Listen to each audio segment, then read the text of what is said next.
पनीर बनवणं झालं एकदम सोपं, तेही घरच्या घरी. पनीर आणि पनीरच्या डिशेस म्हणजे सगळ्यांच्याच आवडीच्या. बाजार इतकं सुंदर पनीर आपण आज घरी बनवणार आहोत. तर कुठल्याही सण समारंभाला किंवा इतर वेळीही जर तुम्हाला पनीरची काही पदार्थ बनवायचा असेल तर बाजारातून पनीर आणायची अजिबात गरज नाही, कारण घरच्या घरीही तेवढंच सुंदर पनीर आपण बनवू शकतो. पनीर बनवायला अत्यंत सोपं आहे. त्याच्यामध्ये वापरण्यात काही टिप्स आणि ट्रिक्स ज्यामुळे अगदी दुकानसारखं पनीर आपलं तयार होणार आहे. तर त्यासाठी व्हिडिओ शेवटपर्यंत पाहत राहा. नवीन नवीन रेसिपी पाहण्यासाठी चॅनलला सबस्क्राईब करा आणि बेल आयकॉनला प्रेस करा. सगळ्यात आधी 2 लिटर ताजं दूध घेतलेलं आहे. फुल क्रीम दूध मी इथे वापरलेलं आहे. सगळ्यात आधी आता आपल्याला दूध उकळवून घ्यायचं आहे. दुधाला उकळी यायला लागली की आपल्याला ते कंटिन्यू चमच्याने हलवून घ्यायचं आहे, जेणेकरून त्याच्यावर साय जी आहे ती जमा होणार नाही आहे.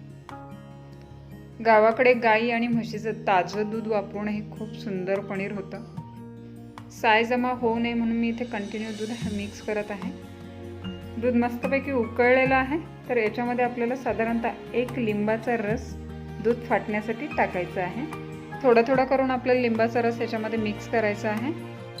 चमच्याने मिक्स करून घेऊयात. उरलेला लिंबाचा रसही याच्यामध्ये टाकून घेऊयात आणि मिक्स करूया. दूध फाटायला सुरुवात झालेली आहे, पाहू शकता. दूध फाटण्यासाठी लिंबाचा वापर इथे केलेला आहे. इझिली घरामध्ये अवेलेबल असतं. त्याऐवजी तुम्ही व्हिनेगरचा देखील वापर करू शकता. लिंबाचा रस मिक्स केल्याच्या नंतर साधारणतः 5 मिनिटानंतर दूध जे आहे ते या पद्धतीने फाटलेलं आहे. दूध पूर्णपणे फाटलेलं आहे, पाहू शकताय. पाणी जे आहे ते ट्रान्सपरंट आणि पूर्ण सॉलिड जे आहे दुधाचे ते वेगळं दिसत आहे. तर आपल्याला हे गाळून घ्यायचं आहे. गाळण्यासाठी मी पातेले घेतले आहे, त्यावर स्ट्रेनर ठेवलेलं आहे आणि वरून सुती कापड टाकलेलं आहे.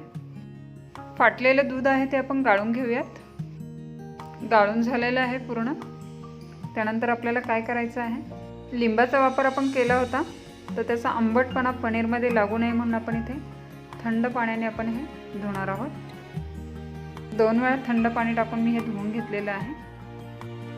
त्यानंतर कापडाची 4ही टोक या पद्धतीने धरून यातलं पाणी आपल्याला पूर्णतः काढून घ्यायचं आहे. पाणी काढण्यासाठी या पद्धतीने प्रेस करून घ्यायचं आहे.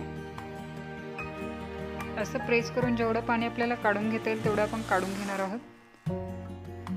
जमेल तेवढं पाणी आपण हाताने प्रेस करून काढलेलं आहे. लिंबाऐवजी पनीर बनवण्यासाठी या पाण्याचा वापर आपण दूध फाटण्यासाठी करू शकतो. कणिक भिजवण्यासाठी आपण या पाण्याचा वापर करू शकतो. त्यामुळे पोळ्या अतिशय मऊ होतात. आपल्याला बाजारसारखं परफेक्ट शेप आणि बाइंडिंग असलेलं पनीर हवं आहे, तर आपण इथे एक ट्रिक वापरणार आहोत, ज्याने परफेक्ट बाजारसारखं पनीर आपलं होणार आहे. जे पनीर आपलं जमलेलं आहे त्याला शेप द्यायचा आहे. साधारणतः चौकोनी किंवा आयताकृती शेपमध्ये ते आपल्याला प्रेस करून घ्यायचं आहे. त्यामुळे पूर्ण पनीर तयार झाल्याच्या नंतर कट करताना सगळ्या वड्या ज्या आहेत त्या आपल्याला चौकोनी शेपमध्ये किंवा आयताकृती शेपमध्ये आपल्याला कट करता येतील. एक परफेक्ट शेप देण्यासाठी मी एका साईडला सुरीचा सपोर्ट घेतलेला आहे आणि दुसऱ्या साईडने हे असं प्रेस करत आहे, जेणेकरून व्यवस्थित प्रेस केल्यामुळे बाइंडिंग परफेक्ट होतं. यानंतर काय करायचं आहे, रुमाल आपल्याला जो आहे तो आधी या पद्धतीने फोल्ड करायचा आहे. थोडंसं प्रेस करूया. त्यानंतर हा दुसऱ्या साईडने आपण फोल्ड करून घेणार आहोत. त्याच्यानंतर थोडंसं प्रेस करून पुन्हा या साईडने करूया आणि हा लास्ट फोल्ड. त्यानंतर एक प्लेन सरफेस असलेली प्लेट मी यावर ठेवलेली आहे आणि त्यावर एक वजनदार वस्तू मी ठेवलेली आहे. त्यामुळे काय होईल, ह्या प्रेशरने त्यातले जे एक्स्ट्रा पाणी आहे ते बाहेर येईल. साधारणतः 10 मिनिटानंतर आपण हे वजन आणि प्लेट काढूया आणि यातले एक्स्ट्रा पाणी काढून घेऊया. वजनदार वस्तू ठेवल्यामुळे त्यातलं एक्स्ट्राचं जे पाणी आहे ते बाहेर आलेलं आहे, पाहू शकता. त्यामुळे वड्या जे आहे अतिशय बाइंडिंग त्याचं सुंदर होतं. सेम प्रोसेस आपण पुन्हा फॉलो करणार आहोत. त्यामुळे जास्तीत जास्त पाणी जे आहे पण बाहेर काढून घेणार आहोत.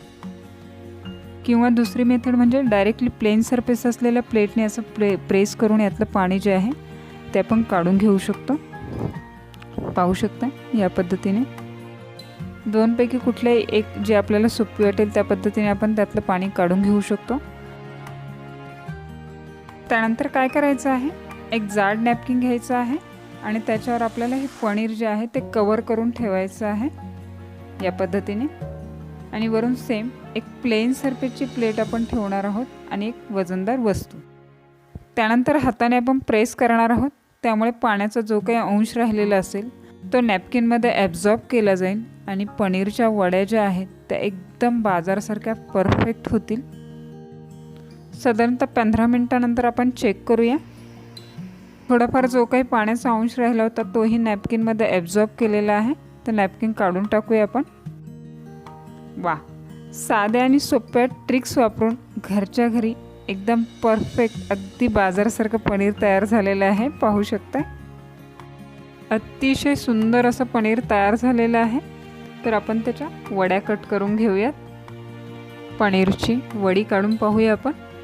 पाहू शकता किती सुंदर हे पनीर झालेलं आहे. एकदम घट्ट अशा वड्या बनलेल्या आहे. बाइंडिंग तर अतिशय सुंदर झालेलं आहे. एवढं सुंदर पनीर आपण घरी बनवलेलं आहे, म्हणजेच कुठलीही पनीरची डिश आता इझिली घरी बनवू शकतो. तर अगदी सोप्या टिप्स वापरून बनवलेली ही पनीरची रेसिपी नक्कीच तुम्हाला आवडली असेल तर लाईक करा, कमेंट करा, शेअर करा आणि नवीन नवीन रेसिपीसाठी किटी किचन रेसिपीजला सबस्क्राईब करा. बेल आयकॉनला प्रेस करा आणि रेसिपी करून पाहिली तर त्याचे फोटो न विसरता किटी किचन रेसिपीज बरोबर शेअर करा. लवकरच भेटूया एका नवीन रेसिपीसह.